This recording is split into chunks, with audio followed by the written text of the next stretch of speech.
Septemba 21 mwaka 2013, jua lilikuwa linawaka kwa upole jijini Nairobi. Jumba la kifahari la Westgate Mall lilikuwa na shughuli kama kawaida, familia zikinunua, marafiki wakijiburudisha na wengine wakifanya window shopping.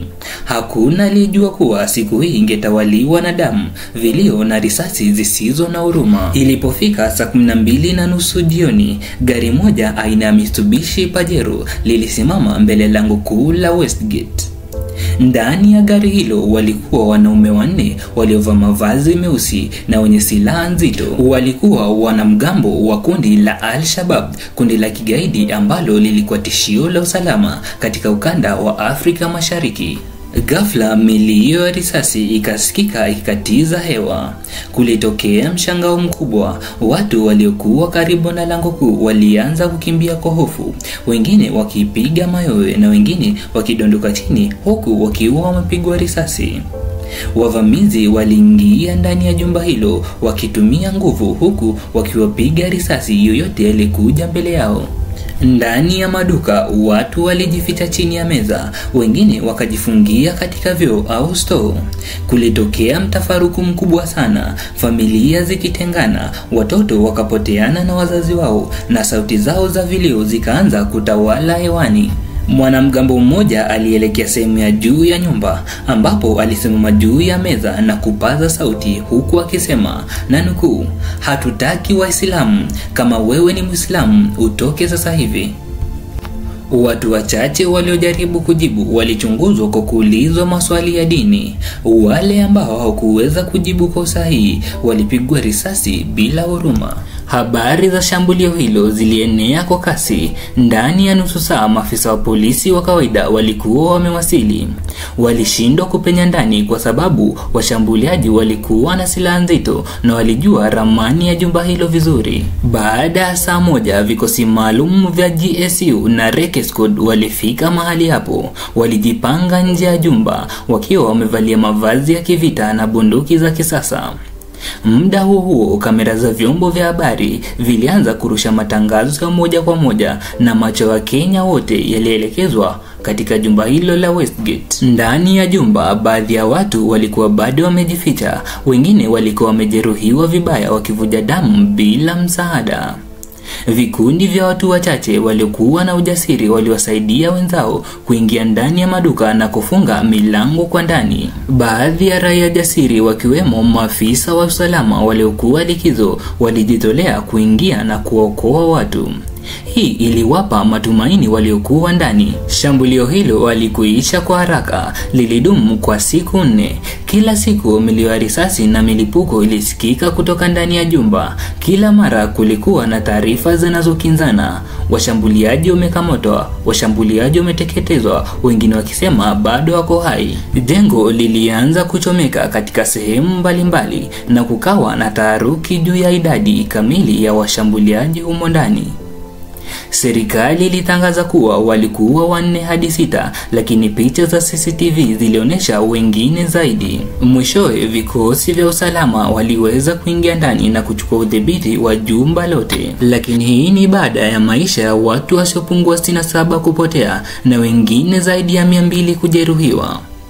Miongoni ya waliouawa wakiwemo watoto, wazee, raia wa mataifa ya kigeni na maafisa wa usalama. Baada ya shambulio, majonzi na maswali kuhusu tukio hili. Nairobi ilitumbukia kwenye huzuni. Hali ya taharuki ilitawala kote nchini. Kwenye mitandao ya kijamii, picha za watu waliopoteza ndugu zao zilitapakaa kote, huku wengine wakituma picha za wale waliokuwa bado hawajulikani waliko. Hospitali za Nairobi zilijaa wahenga waliopata majeraha, na wahisani kutoka kote duniani walijitokeza kutoa msaada. Serikali ya Kenya ilitangaza siku 3 za maombolezo ya kitaifa. Bendera zilipandishwa nusu mlingoti kuonesha kuhuzunika kwa taifa lote. Lakini pamoja na maombolezo, maswali mengi yaliibuka. Je, walipenya vipi hadi katikati ya jiji? Je, vyombo vya usalama vilichelewa kuchukua hatua? Je, kulikuwa na taarifa za kijasusi ambazo zilikuwa zimepuuzwa? Katika uchunguzi na marekebisho ya tukio hili, serikali ilianzisha uchunguzi mkubwa. Ripoti zilieleza kwamba washambuliaji waliingia nchini kupitia mpaka wa Somalia, wakiwa na msaada wa watu waliokuwa tayari humu nchini. Baadhi ya maafisa wa usalama walihusishwa na uzembe na wengine walihamishwa vituoni. Ripoti pia zilionyesha kuwa baadhi ya silaha walizotumia zilinunuliwa ndani ya Kenya kupitia magenge ya uhalifu wa mitaani. Kwa mara nyingine ilibainika kuwa ugaidi ulikuwa tayari umejikita kwa namna ya ndani kabisa katika nchi ya Kenya. Maafa yasiyosahaulika. Mpaka leo tukio la Westgate linabakia kuwa moja mashambulizi mabaya kuwahi kutokea nchini Kenya. Maisha ya watu yalibadilika milele. Watoto walipoteza wazazi siku ile, wake walibaki wajane na familia nyingi hazikuwahi kupona kutokana na kiwewe katika siku hizo 4. Lakini pia tukio hili liliibua mshikamano mkubwa miongoni mwa Wakenya. Watu wa dini zote, kabila zote na matabaka yote walikuja kwa pamoja ili kusaidiana. Misikiti, makanisa, taasisi na watu binafsi walitoa damu, chakula na msaada wa kifedha kwa waathirika wa siku hizo. Katika sehemu ya mwisho, urithi wa Westgate. Leo hii Westgate imefunguliwa tena, lakini ndani ya kuta zake kuna kumbukumbu za siku ile ya giza. Watu wanaotembelea jumba hilo hutembea kwa heshima na ukimya. Ni sehemu ambayo sasa ina alama ya kumbukumbu ya watu waliopoteza maisha yao siku hizo. Simulizi la Westgate linafundisha kwamba ugaidi hauchagui dini, rangi wala umri. Ni janga linalogusa kila mtu na linahitaji mshikamano wa kweli kulikabili. Miaka kadhaa baadaye, majeraha bado hayajapona. Westgate imekarabatiwa, lakini kumbukumbu ya siku ile bado imo moyoni mwa taifa.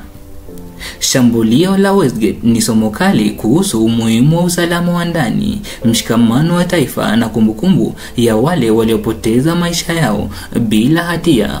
Kama umeguswa na simulizi hii, tafadhali like, share na subscribe kwa mengine mengi ya kusisimua, ya kweli na ya kuelimisha kutoka hapa kwenye chaneli yetu ya Julai Media. Mimi jina langu ni Kamanda Nicholas Mwita, nikutakie wakati mwema. Bye.